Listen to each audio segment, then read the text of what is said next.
痛いよナミ話してよチャンネル登録してね。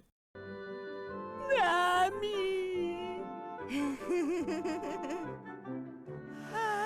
Car D Kaizoku.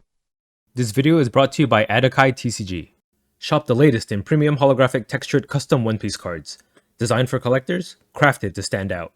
Use code CARDKaizoku for 15% off your next order. This video is sponsored by GumGum.gg. Discover Western OP10 lists and Eastern OP11 lists on GumGum.gg. Updated daily. Be the first to see decks for new leaders as they emerge. With over 1,000 deck lists per set, GumGum.gg has all the top strategies as soon as they drop. This video is sponsored by Card Market, Europe's largest online marketplace for trading card games.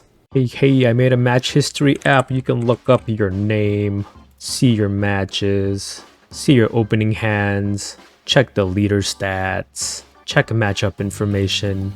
How do I beat this guy? I don't know. Leader ranking page and matchup table. So if that's something you're interested in, check it out. www.cardkaizoku.com/matchhistory. So you remember those 6 new starter decks that are supposed to be coming in June? You know, the one for Shanks, Bonney, Buggy, Luffy, Blackbeard, and Yamato? Well, yeah, that's like a month away now. They have not actually leaked or revealed any cards from those starter decks. Kind of weird, but also it's the first time that English is getting the product before Japan does. So maybe that's why we just don't have like the avenue set up or the resources set up. Like we don't have like trading card game magazines that like feature stuff like this, I guess. Not that I'm aware of. Right? Do we have like a Nintendo Power kind of thing for trading card games? I don't know, but yeah. Since they have not revealed much of anything in regards to these starter decks, and they are literally releasing in a month, so I took it upon myself to design some. Right? I thought it would be fun to try to design some cards since they have yet to show any. The possibilities are endless, right? Maybe I could be right and guess it right on the nose. So yeah, we have 2 from each starter deck. I know there's a couple more than 2. I think it's like, oh wait, what did starter deck 18 have? Okay, there's 5 new cards, but we expect 2 of them to be SRs, like Luffy, Taro, and Zoro. So I just created the SRs. I think those would be the most interesting cards to try to speculate on. So yeah, here's what I came up with. So we'll just go from red to yellow in that order. And I'll explain a little bit about why I made these cards as well.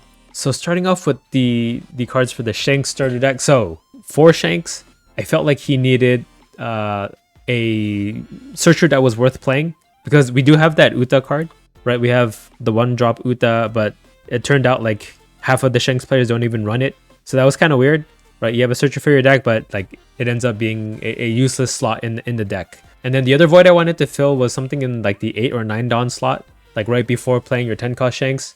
Yeah, like our best play is like a Rayleigh at the moment, but if we're trying to accommodate for having a searcher worth playing, then we kind of want a searchable card that is worth playing on our 8 Dawn turn as well, right? So while Rayleigh is like an amazingly busted card, I feel like we want like a Red Hair Pirates type card to fill that slot as well. So here's what I came up with. So there's a Shanks character, 8 cost 8k power, no counter. He has Rush, and then on play, give it to one of your opponent's characters minus 3,000 power until the start of your opponent's next turn. So it's similar to the Rayleigh, right? It debuffs for your opponent's entire turn. Then KO to one of your opponent's characters with a power of 6,000 or less. So yeah, he kind of works similar to Rayleigh, where you debuff something and then you can pop something entirely separate, right? It's not as wide-reaching because it doesn't debuff 2 characters, but I feel like the KO threshold's about the same. In fact, you can even stack it onto one 9k character this way instead of like a 6k that you can pop and then debuff another for 2k. So this is more like an answer to your opponent's tall threats. You may even want to cut out the starter deck 6 Shanks in favor of this Shanks. And then I also gave him Rush just because I feel like the Shanks card should have Rush. I don't know if that's too overtuned. Maybe I could remove that because the on-play is good enough. But yeah, this is what I came up with for the 8 Dawn slot. And then for the Searcher, I figure why not have another Uta that's a little more beefier. So 4 Dawn 6k power, no counter as well on play. Look at the top 5 cards of your deck, reveal to 1 Red Hair Pirates type card or 1 red event card and add to your hand. Then place the rest on the bottom of your deck in any order. So yeah, I mean, if it's an attacking body, that's much more worth it to play, right? People are already like starting to cut Lucky Roo, so having like basically red Zoro for the Shanks deck seems like it would make sense. I also let it search for 1 red event too, just so that potentially it can be used in the future Silver's Rayleigh deck that seems to be revolving around events. Oh, but wait, he can't play it, right? You cannot have cards with a cost of 5 or greater in your deck. Okay, it's fine. Yeah, this Uta still works for the deck. Whew! You don't have to remake the graphic. So those are my 2 Shanks cards. So moving on to Bonney. Actually, I should be showing the leaders. So I feel like for the Bonney deck, I wanted a searchable Tashigi effect, right? This card is amazingly adept at like protecting your ACOS kit from removal effects. This on top of the Rosinante, these are like your two bread and butters for protecting your ACOS kit. But yeah, neither of these two cards are a Supernova type character. So I kind of tried to combine both of those into one card. And then for the other card for the Bonney deck, I felt like there should be more interaction with Cavendish. Because I've seen what Green Yellow Law can do with Cavendish. It's pretty nutty. So I felt like, why shouldn't Bonney be able to do sort of similar things? Because it was originally a card for her deck, right? So here are the cards I came up with. So there is a 5 cost 6k power Trafalgar Law character, 1k counter. On play, you can turn up to one of your own characters with the cost of 5 or less to your hand. I forgot to add that to the text, but play up to one character card with Supernovas in its type and a cost of 5 or less from your hand. So this basically lets you replay your Cavendish and get 2 more Dawn. Right, let me bring up Cavendish so you know what I'm talking about. This guy. So on play, you can set up to 2 of your Dawn as active.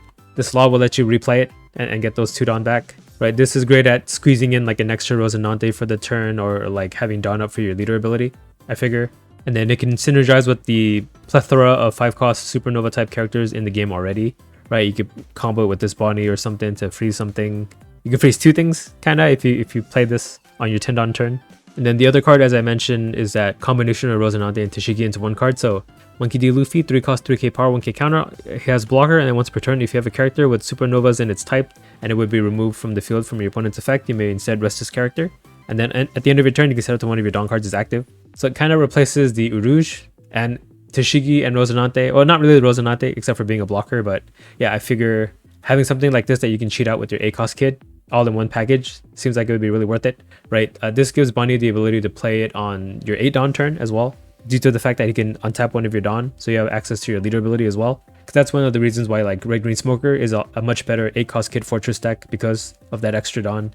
You just get to play the 8 cost kid out 1 turn earlier, and that makes all the difference actually. So moving on to the Buggy card. So Buggy, I felt like what he needed was just another way to cheat out more bodies, but not from your hand. I feel like with the current state of things, since you have like this Shoe Buggy and then the Mihawk, you're just dumping out too many cards from your hand on top of your leader ability, requiring you to discard a card as well. So I felt like him having a searcher that can play a card from the search, kind of like the OA Chopper, would be great for the deck. And then also I felt like there's kind of like a lull like on the turn before you can play your 10 cost Buggy. So I felt like another kind of like pseudo removal card was warranted in this kind of deck, just to slow your opponent down a bit. So here's what I came up with. So here is that slowdown card. It's a Mihawk character, 7 cost 8k power, 1k counter. On play, if you have 2 or more characters with cross guild in their type, you turn up to one character with the cost of 7 or less to the owner's hand. So yeah, this is just for the scenario where you play like a 7 cost Crocodile into like another 5 cost cross guild type character. If they happen to remove that character, you'll only have the Crocodile on board, so you could play this Mihawk still, right? Because it would count himself and then that Crocodile, or whichever character lived from your opponent's removal, and then bounce one of your opponent's characters back to hand just to slow them down just a bit. Then we have Moji, 5 cost 5k power, 1k counter.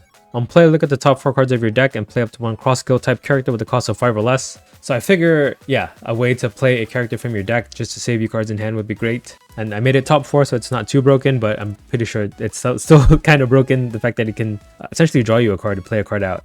But yeah, Buggy is not doing too hot, so I kind of think that he needs a card like this anyway. And then the purple deck for the starter decks is actually a dual color leader. It's purple black Luffy. So for him, I felt like he kind of needed like better effects that you can Dawn -2 for.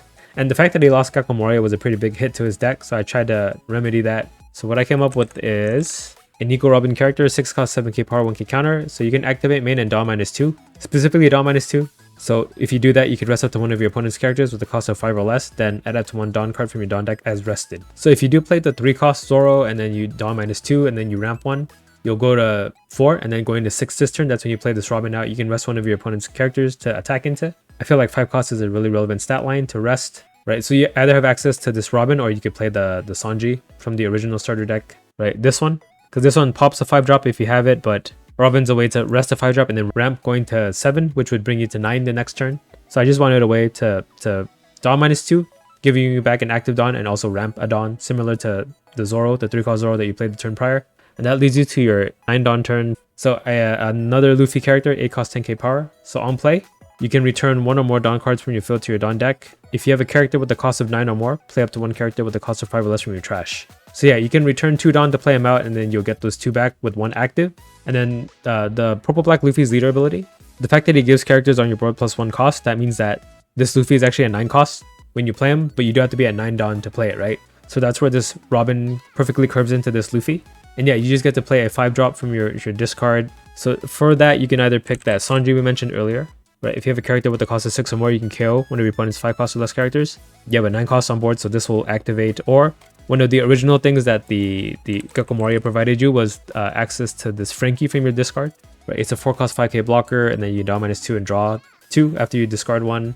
The trade-off being that you would have to have returned 1 or 2 Dawn to play that Luffy, so you would be going down to potentially 7 Dawn, ramping up back to 9 if you go for the Frankie play. I feel like that's a fair trade-off, right? Staying at 9 Dawn, because you do get that card draw and the Frankie blocker, and then because of the leader ability, you get 1 Dawn back as active too.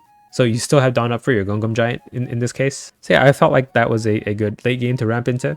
Now that we lost Gecko Moria, and like, yeah, you have 9 Mom and 9 Kaido, but I feel like it should be a Luffy card, right? And then for Teach, I wanted to address his weakness to aggro, and then I wanted a way to preserve cards in your hand as well.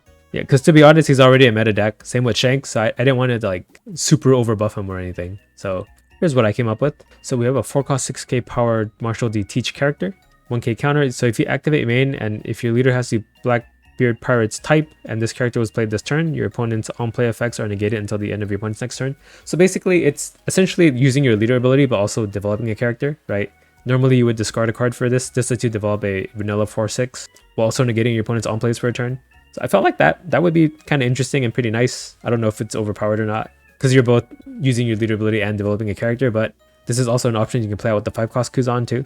And in that case, you would draw a card too. So that's kind of broken. Maybe I shouldn't. Maybe this shouldn't exist, but I don't know. I came up with it. I like it. And then we have Van Augur to handle aggro. So 5 cost 7k power, no counter.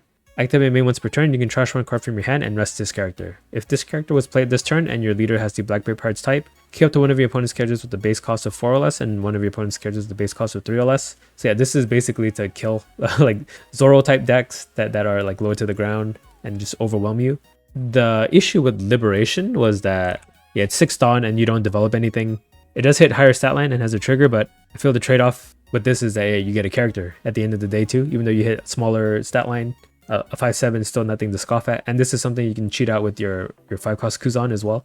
And then for the Yamato side of things, so there was kind of like a leak. I don't know if how like true it is, how reliable the leak was, but I recreated that card and then I added 1 card on top of that. So the problems with Yamato I wanted to fix is just the fact that like the current best Yamato builds aren't even using Wano type characters, so I wanted to make some good Wano type characters to play in the deck. So I came up with so this one I didn't come up with. This was like a leaked card that may or may not actually exist. So it's basically Hody for Yamato, right? It has rush, and then you can rest up to 2 of your opponent's active Dawn or characters, and then you can treat the Yamato as a Kozuki Oden, 8k power. It's searchable in the deck. It's searchable in the deck if you run like a Momonosuke searcher. Though I do believe it's supposed to be green, so maybe Otama can search it too. But don't quote me on that. I don't really know, or no one really knows for sure. So yeah, that's a card that everyone kind of already knows exists, but the one I came up with is this Odin character. So 5 cost 7k power, double attack. On KO, you can add the top card of your life to your hand. So if you do this, you can place this character back on the top of your life cards face up. Then on trigger, if your opponent has 3 or less life cards, play this card. So basically, it's like aggressive Kikunojo. And it being a 5-drop means that you can cheat it out with the Hyori, right? This one here. For 4, you play this one out. You can cheat out the Odin and draw a card. And yeah, I just wanted like not like a sticky body, but kind of a sticky body in the fact that if you kill him, he just goes back on top of your life to trigger out again. Then you have to kill him again. And he's always a threat because he has double attack. And then I want the cost for that to just make you take life cards to your hand, so you're not losing life cards to trash. And yeah, this is a really nice like body to stick your 2 rested down onto from your leader ability too, right? 9k double attack. Seems pretty busted.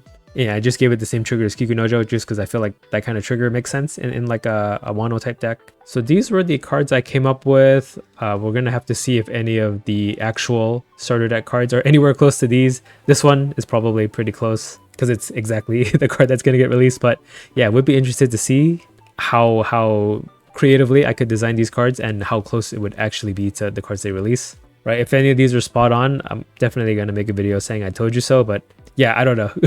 I'm not a game designer or anything, but I felt like these are pretty fair. But if you guys don't think they're fair, then yeah, be glad that I'm not a designer on this game, I guess. So let me know what you guys think of these cards. Are some of them underpowered, overpowered, or just plain stupid? Let me know. I won't feel bad, I swear.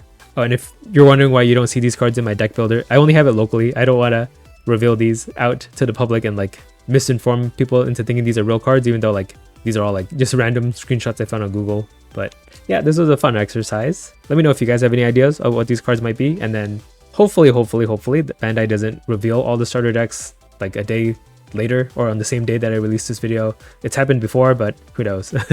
Maybe I jinx it, but that's good for us because we get to see the cards early, right? So yeah, that's it for this video. Subscribe to my channel if you're not already subscribed. Okay, bye. Card D Kaizoku.